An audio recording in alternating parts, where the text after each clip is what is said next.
Forget frequently asked questions. Common sense, common knowledge, or Google. How about advice from a real genius? 95% of people in any profession are good enough to be qualified and licensed. 5% go above and beyond. They become very good at what they do, but only 0.1% are real geniuses. Richard Jacobs has made it his life's mission to find them for you. He hunts down and interviews geniuses in every field: sleep science, cancer, stem cells, ketogenic diets, and more. Here come the geniuses. This is the Finding Genius Podcast with Richard Jacobs.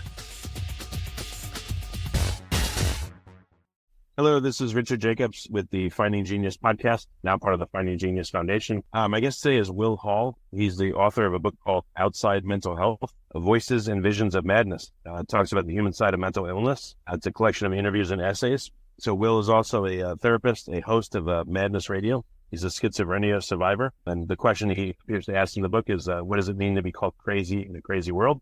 So it should be a very interesting talk. So Will, thank you so much for coming. Hey, Richard, thank you for inviting me. I really appreciate it. If you would, tell me a bit about your background. When did you start to have symptoms of schizophrenia? What was it like when all this first started happening?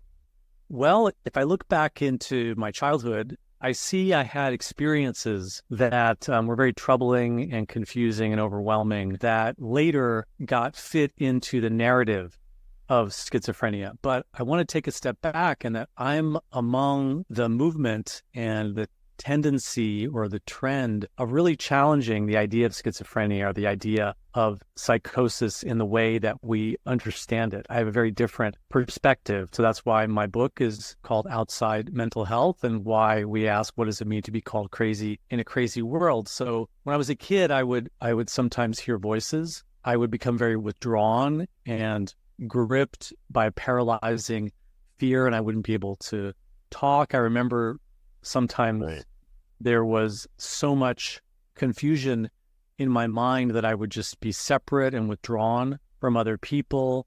I had really strange kind of sensory experiences. I remember one day looking up at the ceiling and watching cartoons playing on the ceiling. There was a time in the playground, I guess, again, third grade, when some kind of force or invisible presence like grabbed me and threw me down. And at the time, no one was really paying much attention or really connecting with me. I grew up in a family. I love my parents. I don't blame my parents, but there was a lot of trauma, a lot of difficulties, a lot of problems that my parents had. And so growing up, I never really had much language for emotions or for what I was going through. But eventually I did end up in the mental health system. I ended up being put in the University of California, San Francisco, Langley Porter Psychiatric Institute. I was there for a couple of months, and the whole experience didn't help me. It didn't do anything for me. Being part of the system, taking the medications, doing the treatments, being in hospitals, really only seemed to make things worse. And so when I got out, it took me a long time, but eventually it was by connecting with the patients movement, the survivor movement, the MAD movement, that helped me to kind of rethink and develop some new understandings. And now my view is that, okay, some people are helped by the system. I'm not anti-medication. I understand that some people are helped by medication, but a lot of people are harmed, and a lot of people are like me. They're looking for alternatives. And so that became my life's work. I got involved with starting support groups. I was involved in advocacy and activism. And then eventually I decided to get a degree in counseling, and now I do counseling as my main work, and I also do training, and I've actually been invited into a PhD program, so I'm doing some PhD work related to mental health as well. Well, I wanted to ask you about your experiences. From what I've heard in interviews, 50 to 75% of people that have schizophrenia are adamant that they're fine. Whatever they see and experience, others will tell them, no, that's not true, or, that's not there, but they'll say, nope, it's there, and they won't agree. Did you have any of that, or did you know that there was something going on?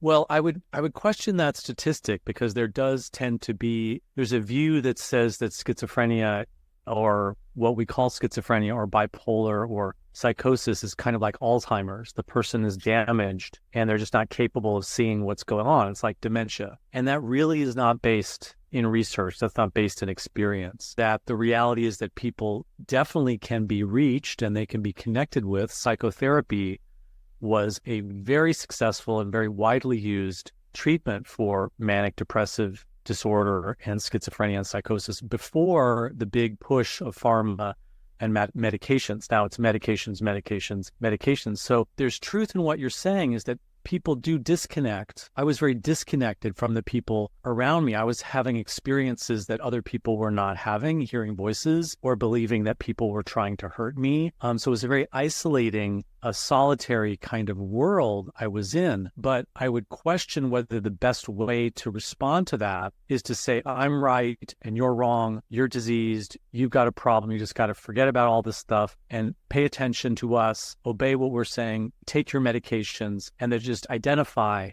as someone who is ill. That actually, that's a way to alienate people and disconnect. A lot of times the people who are saying, I'm not ill, I'm not ill, I'm not ill, are in a power struggle because they're not being listened to. They don't want to take medications. They don't want to be in the system. They don't want to be locked up. And so a lot of the work that I do is based on my experience of connecting. Like I want to relate to people. I want to okay, you're angry, you're upset, you're frustrated, you don't want to take these medications, you're in conflict with your family. I want to listen to you. I want to be on your side. And then once you start to build a connection, someone might reach the point where they'll say, well, okay, I'll try some medication, or hey, let me have a conversation with the doctor. Let me think about what my goals are. But typically there's a giant power struggle going on. And I don't want to make the power struggle worse by telling someone that they're crazy. That's one of the worst things that you can do. If anybody, I think a lot of listeners are going to relate to this, but if you have an argument with your partner, at some point, your partner will say, this happened. You'll say, no, it didn't. You're crazy. That never happened. I never said that. So the idea of telling someone that their reality isn't real or that they're crazy just destroys empathy. It destroys connection. It's really a conflict. So I would agree that absolutely conflict and different points of view is at the heart of what we call madness or schizophrenia or bipolar or psychosis. But I don't think that the answer is just to push the power struggle even harder, if that makes sense. But what do you do if, let's say, again, you have a child that has schizophrenia and, let's say they're 18 or something like that, and they tell you they're seeing stuff, or they're hearing stuff, or they think so-and-so's after them, or like, what do you say? How do you acknowledge that when that's not your experience and they're saying these things that are really worrisome?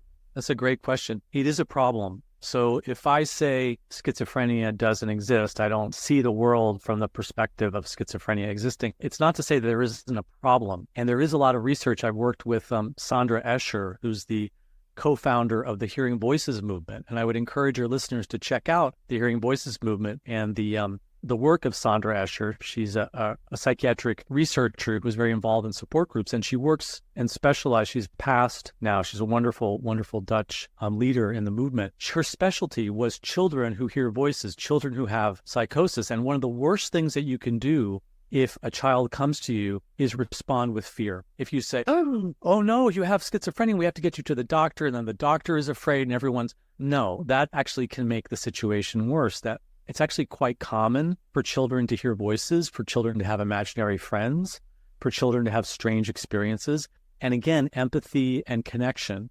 So children is a special question, and there is specific research about that. But your broader question is like, well, what do you do if someone is in a weird altered state, or maybe they're not eating, or they're doing something dangerous or self-destructive, or they're not going to work? And fortunately, there's a whole movement. It's called the peer recovery movement that is out there addressing this very question. The Hearing Voices movement, peer specialists, people who've been in the system, people who've been in hospitals, who've been receiving treatments, who've figured out ways to move on and deal and cope. And so often talking to people who've been through that experience can help the person start to bridge the gap into ordinary reality. And again, the way to do it is not through a power struggle, but it's through listening and empathy and compassion, because it's a strange thing. If someone has Alzheimer's or dementia, they're going to have a really hard time doing anything. They can have a hard time showing up for appointments. They have a hard time cooking eggs. They will not be able to drive a car. It's very strange because people who have a schizophrenia or bipolar diagnosis, the vast majority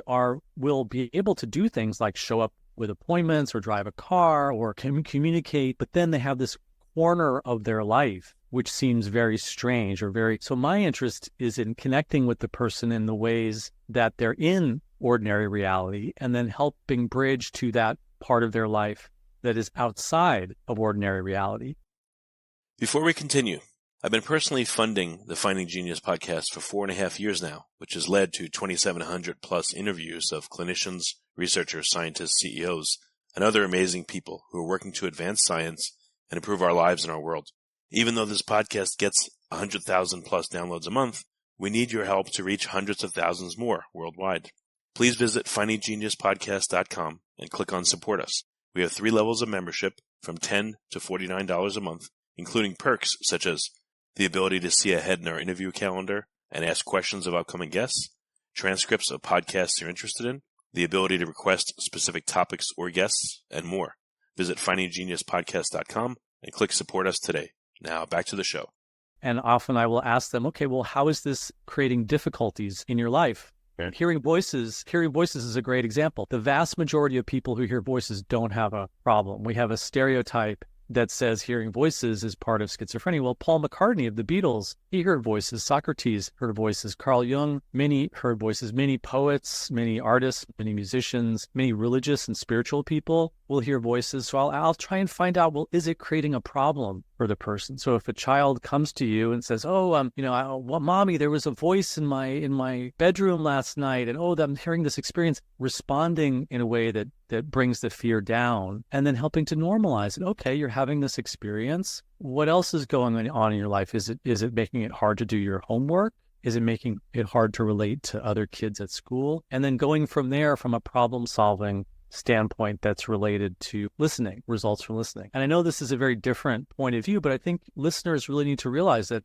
what we hear in the media and from psychiatry and what I heard in the hospitals is not the only way of understanding these experiences. The Hearing Voices movement and the MAD movement, there's the Critical Psychiatry Network, there's the website MAD in America, there's my podcast, Madness Radio. There's a whole realm of researchers, scientists, doctors, nurses, because I work with psychiatrists who share these perspectives. I work with doctors, I work with nurses who are part of the Hearing Voices movement. So people have to understand that there's a real diversity, a real difference of opinions about how to respond and how to understand these experiences. The mind is a very mysterious thing. We haven't got answers. So there's a lot of different ways of approaching the questions that you're raising, for sure. Yeah, but so what, multiple sessions, and if someone is spoken to in the right way, what happens? They get an inkling that what they're experiencing is not real, or like what happens over time? Sometimes. Okay, so we're talking about millions of people. So we're talking about a huge diversity of people. I wouldn't want to say everybody who's homeless or everybody who has substance abuse, addiction problems with alcohol or cocaine or something. It's the same. So everybody is going to be different. I can talk about what my experience is, but what I've seen and what the research supports is that, people start to explore what works for them. So, for example, for some people, if they are going through intense paranoia and they're going through intense being withdrawn from the world, they isolate in their room, then finding other people to talk to who they can trust and they can connect with can happen slowly over time. And then they might find that those beliefs that they're getting poisoned or that there's a microchip implanted in them or there's men in black or surveilling them from outside, those feelings and those beliefs might go down. They might be less powerful. Maybe the feelings the beliefs are still there, but they learn how to cope. Well, I had a really intense paranoia today. I thought that my neighbor was spying on me again, but today I remembered to take my walk and I did some of my deep breathing exercises. And I remembered to call my sponsor in AA, and that helped bring my fear down. So people learn coping mechanisms. And yes, some people, their what we call madness or their symptoms do disappear and go away. But sometimes people learn to live with those experiences. I still hear voices. I still go through paranoia, times of extreme mistrust, where I have incredible, strange beliefs about the people around me and they're trying to hurt me. And I've learned coping mechanisms. We all learn coping tools and wellness practices. Everybody knows I need my coffee, or I need to go for my walk, or I need to spend time with my dog, or I talk with my partner, or I go to church. And these are the things that create wellness. So a lot of times the people who have these different diagnoses, they need just the same thing that everybody else needs, but we've unfortunately put them in a box where all we're thinking about is medication. So to answer your question, yes, sometimes people work in therapy and it brings the problems more under control. Sometimes also, I don't want to, claim that this is an answer for everything. I mean, everybody's different. And some people, we don't know how to reach. And we do the best and we try different things. We try and be flexible. I mean, ultimately, this is a mystery and everybody is unique, but there's a huge realm of research out there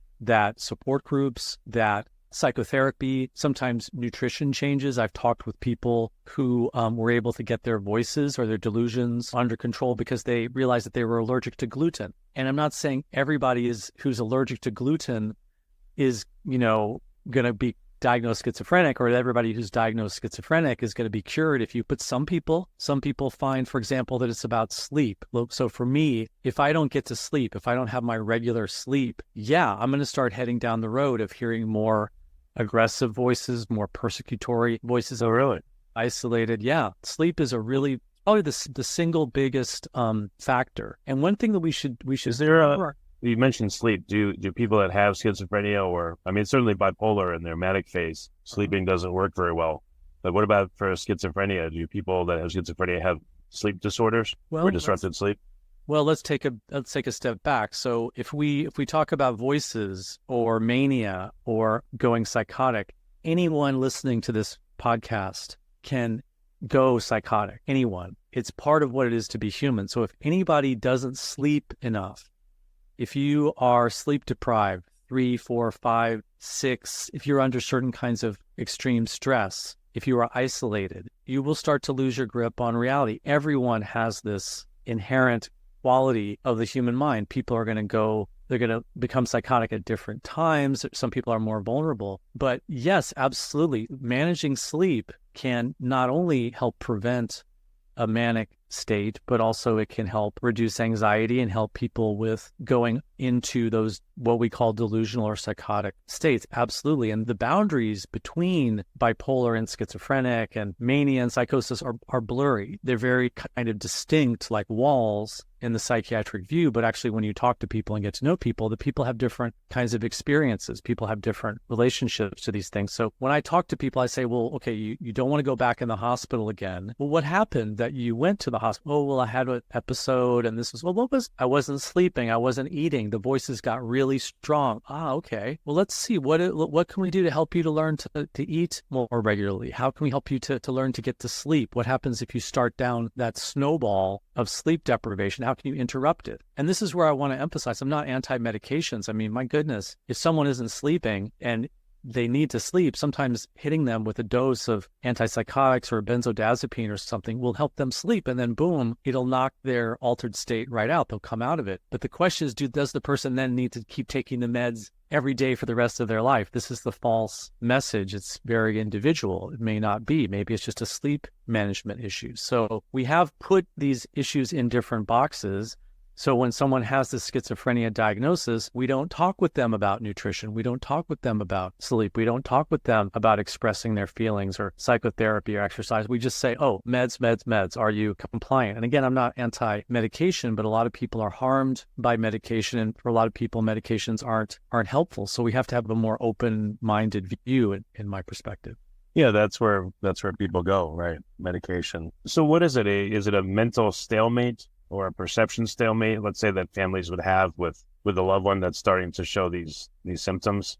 The person's telling them, I'm seeing you're experiencing XYZ, and they're saying, no, that's crazy, or that's not right, or there's something wrong with you. And from there, it's just like, I guess both sides are just trying to protect themselves, and that's why this persists. Like, what do you think is the dynamic that evolves when this first starts happening?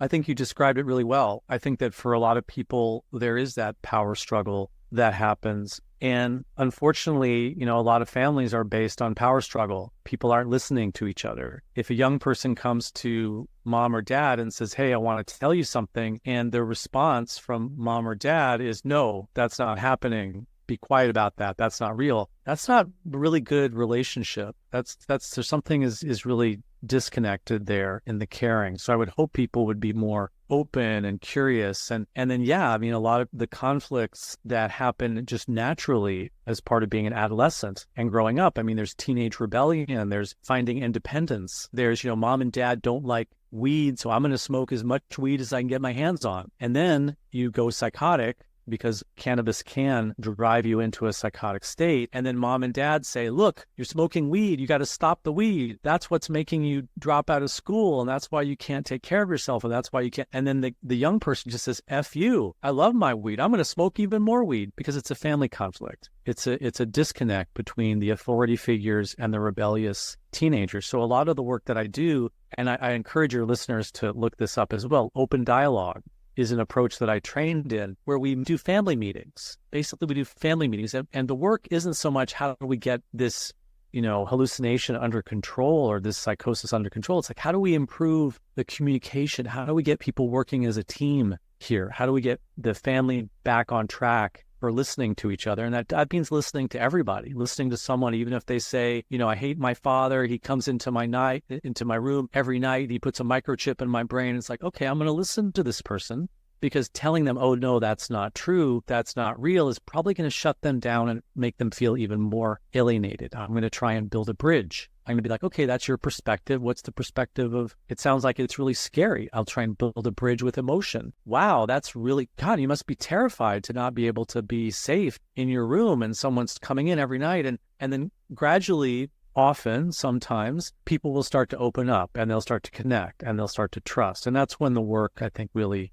starts to begin. So you're absolutely right. It is a power struggle. It is that conflict of my reality is right, yours isn't. But again, these are hugely complex questions. We're talking about an incredible diversity of human experience. And also we're talking about the human mind, which is the single most complicated object we've ever encountered in the universe. We do not know how the mind comes out of the body. We know that there's a connection, but there's something called the hard problem in consciousness studies, where they do not know what consciousness is or how it arises. So we have to have a certain amount of humility. My real teacher in all this is William James, the psychologist from 100 and something years ago, William James. And he was a pragmatist. He says, look, let's focus on what works. How useful is this theory? How is it useful for you? If a certain belief is useful, and if you believe in a God in heaven who's going to come down for Judgment Day and is keeping track of everyone's sins, if that's useful for you, if that helps you live a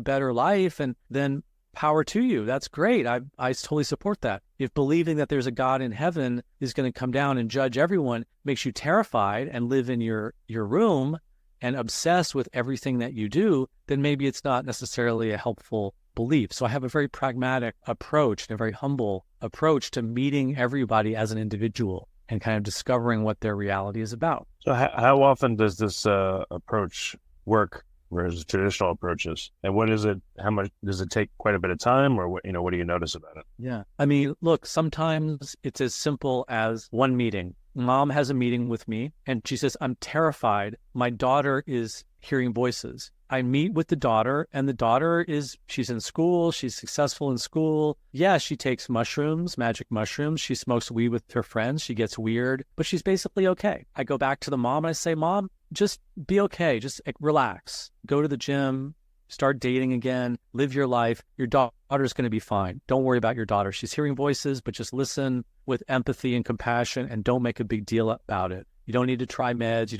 And then that's all it takes. It reduces the fear. The family moves on. Other times, there's very difficult situations that go on, and we start to run up against the society isn't providing support. The daughter needs to live away from the parents because there's so much conflict, but there's no resources, there's no housing programs, so sometimes the problems can be exacerbated and driven by the social context. But to answer your question, I mean, the recovery rates, if we look at the recovery rate for schizophrenia and psychosis and bipolar, they're no better now than they were 100 years ago. In fact, we have a dramatically escalating problem with more and more medications, more and more people on disability. So the treatments that we're relying on for the majority of people are not working, and we need to have other treatments available to people. And there are a lot of studies that show that psychotherapy, or what's called psychosocial rehabilitation, helping people to live in the community, helping them to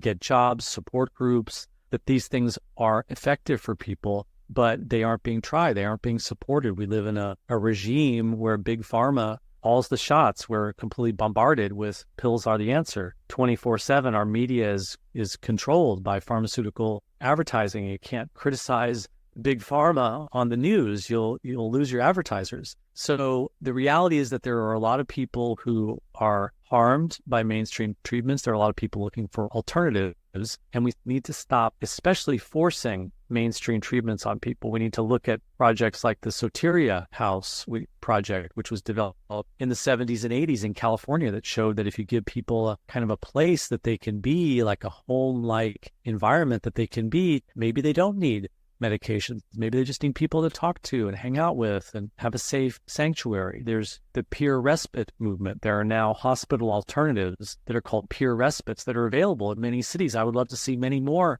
of these. There are hearing voices groups. There are groups that help people come off medications if that's their choice. There are groups that help people deal with suicidal feelings. So we need to have much more peer support, mutual aid. I mean, AA and the 12-step movement is a great example. I mean, imagine a world where if you have alcohol problems or cocaine problems or heroin problems, all you can do is go and talk to your doctor. Well, no, going to support groups to talk to other addicts who figured out, I don't know if I like that word addict, but other people with those same problems who figured out how to get out of that and how to overcome, that's a much more effective and useful option for people.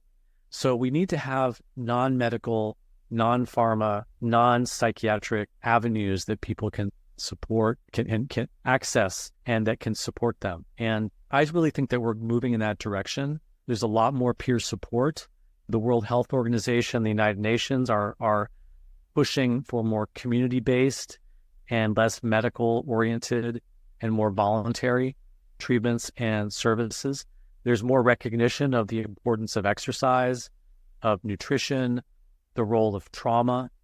We talk about schizophrenia and bipolar. We never talk about prevention, that child abuse and trauma and emotional neglect and poverty are hugely contributing to people developing. That's true. Yeah, that's true. I can give you a quick example. Like, my kids go to a really large high school. There's about 5,000 students. And, and seeing their friends, a lot of them come from broken homes. I mean, and it's really traumatizing the kids. They run away, they act out. And, if I lowball it, I think it's lowballing. If I estimate 20% of the families at this one school, or the home life's terrible, that's 1,000 families. And then when I look at that over the whole U.S., it's like at least 1 million families. It could be 10 million families. It's crazy. It's crazy. So that's a whole generation of millions of people that can be predisposed to these problems. 100%. And it's a problem that we could fix if we just prioritized it. There's no kid should grow up in poverty. We're the richest country in the world. We can solve these problems. But instead, a lot of the kids that you're talking about who run away and start acting out and have problems, they're going to be put on meds.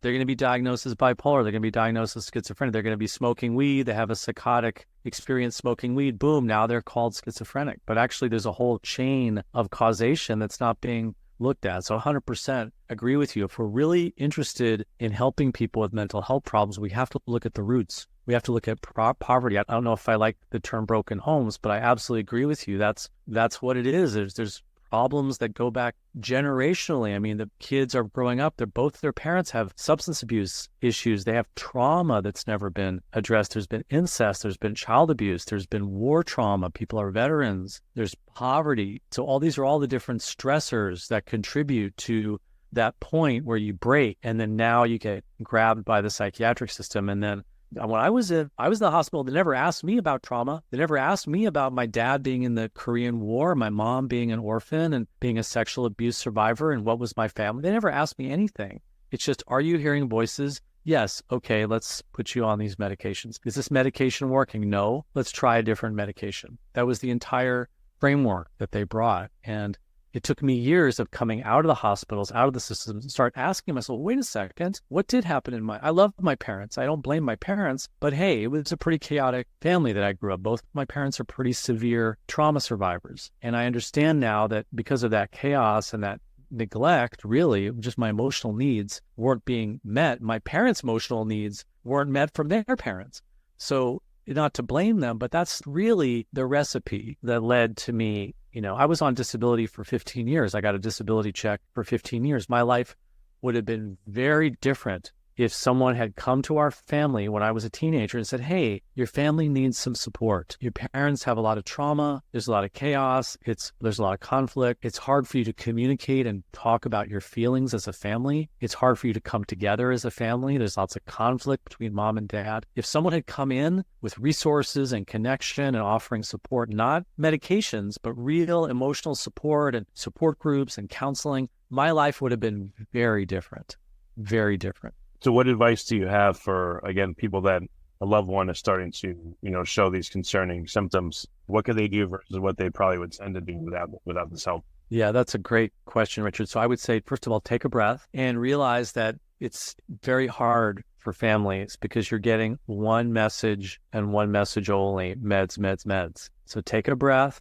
check out a website like Mad in America, check out the Hearing Voices movement, learn about the alternatives that are out there, go on to websites like the Inner Compass, Surviving Antidepressants, find out what some of the experiences have been for people that go the medication route. A lot of those people really wish that they had not got on medications to begin with. And then don't be isolated. Try and connect with other parents, with other patients, with other survivors, and start to have conversations asking the question, what works for you? What worked for you? Now I can ask, what's going to work for me? Ask the question of what options do I have? Okay, we tried this, but we can try this. Let's think critically, get a second opinion. Don't just do what your doctor says. Realize that there's a fear message that comes out that makes you think, my God, I've got to just do what the doctor says or else. Well, actually, you can get a second opinion and a third opinion. You can do your own research. You can start reading. You can go to the Madness Radio website. There's a bunch of interviews about families on the Madness Radio interview. Just go to madnessradio.net and search for families. Listen to some of the stories of people. Go to a website called Families Healing Together, which is a great alternative approach for family support, and get educated. Start to think about what your options are. And it's really hard. I mean, there's not a lot of resources out there for families. Families are in crisis too. Caregivers are under incredible stress as well. So I work a lot with family members. I work a lot with parents, and the pressures that are put on them to be the social worker and to be the care manager and to be the case manager and to be the counselor and to be the researcher and to be the logistics administrator. I mean, it's totally unfair. The system is very broken. But be very cautious about organizations like NAMI, the National Alliance on Mental Illness. They get funding from pharma. They push the Take Your Meds. They have a lot of support groups, and there are a lot of good people in those support groups. There are a lot of good people, but a lot of times you go to the support groups and they're just, how do I get my kid to take meds? How do I get my kid to take meds? How do I get my kid to take meds? Seek out the people who are saying, well, wait a second, maybe that's not the only perspective. Watch out for, you Google about schizophrenia or psychosis and bipolar. I guarantee all the top results, they're connected to pharma funding. Pharma is a huge multi-billion-dollar industry. They have all kinds of sponsorship. They have front groups with charities. They're very influential, and they're doing their job. In one sense, you can't blame them. Their job is to make money. They're a private industry that's under the system that we're in. We have private profit healthcare. And as long as you're under that system, it's going to be about more drugs, more treatments. Think about it. If you make money off of medical treatments, the more sick people you have, the more money you make. There's no money in solving or preventing or curing. All the money is in chronic disease management. That's where the money is.